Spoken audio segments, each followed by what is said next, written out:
अभ्यास 44। गति 80 शब्द प्रति मिनट। मानक आशुलिपि तीव्र गति अभ्यास। Dictation start. सभापति महोदय, केंद्रीय सरकारी कर्मचारियों को हिंदी में प्रशिक्षण के सभी पहलुओं पर विचार करने तथा अब तक उसकी प्रगति की समीक्षा करने के लिए एक समिति के गठन का प्रस्ताव है। समिति इस योजना के उद्देश्यों की पूर्ति और उसकी सफलता तथा भविष्य में इसमें सुधार लाने के बारे में सुझाव देगी। अगले 2 वर्षों में शिक्षकों को प्रशिक्षित करने की भी एक योजना तैयार की गई है। गृह मंत्रालय ने हिंदी का प्रयोग बढ़ाने के लिए एक कार्यक्रम तैयार किया है। हिंदी सलाहकार समिति ने 22 जून को यहाँ अपनी बैठक में इस पर स्वीकृति दे दी है।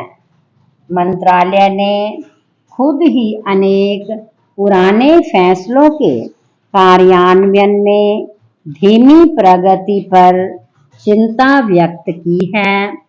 अब तय हुआ है कि भारत में हस्ताक्षर किए जाने वाले सभी अंतर्राष्ट्रीय समझौते तथा संधियां जो हिंदी में तैयार होने वाली हों, अवश्य ही हिंदी में तैयार होने लगेंगी।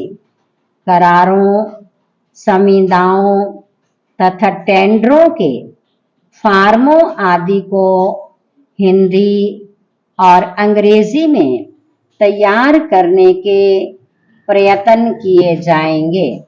नया पैरा हिंदी सलाहकार समिति की बैठक की आवश्यकता गृह मंत्री ने की। बैठक में गृह मंत्रालय के राज्य मंत्री ने भी भाग लिया। हिंदी भाषी क्षेत्रों में स्थित कार्यालयों में पारस्परिक पत्र व्यवहार के लिए हिंदी का उपयोग बढ़ाया जाएगा। पहले वर्ष में हिंदी में न्यूनतम पत्र व्यवहार 30% तथा अगले वर्ष में उसे बढ़ाकर 50% करने का फैसला किया गया है।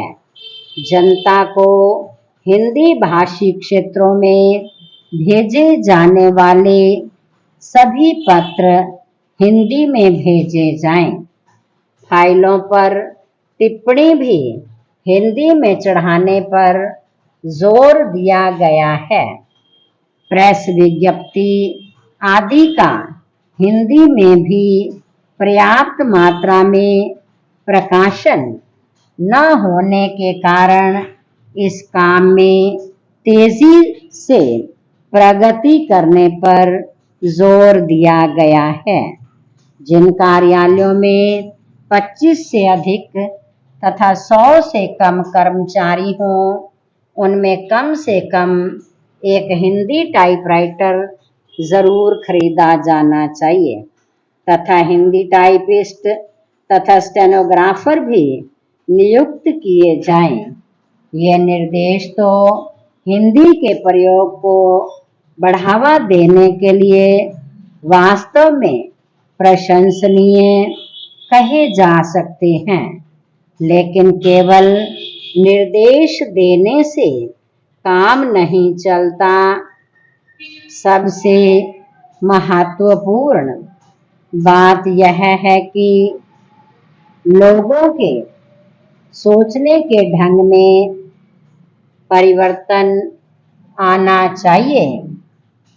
लोगों को चाहिए कि वे स्वेच्छा से अपना दिन प्रतिदिन का कार्य हिंदी में करें और यह ना सोचें कि हिंदी में कार्य करने पर लोग उन्हें अनपढ़ समझेंगे। जब तक लोगों के अंदर यह हीन भावना विद्यमान रहेगी कि अंग्रेजी में काम करने पर या अंग्रेजी में बातचीत करने पर ही दूसरे उन्हें पढ़ा लिखा समझेंगे, तब तक हिंदी का प्रयोग नहीं बढ़ सकता, चाहे सरकार कितने ही प्रयत्न कर ले या धन खर्च कर ले। पूर्ण विराम।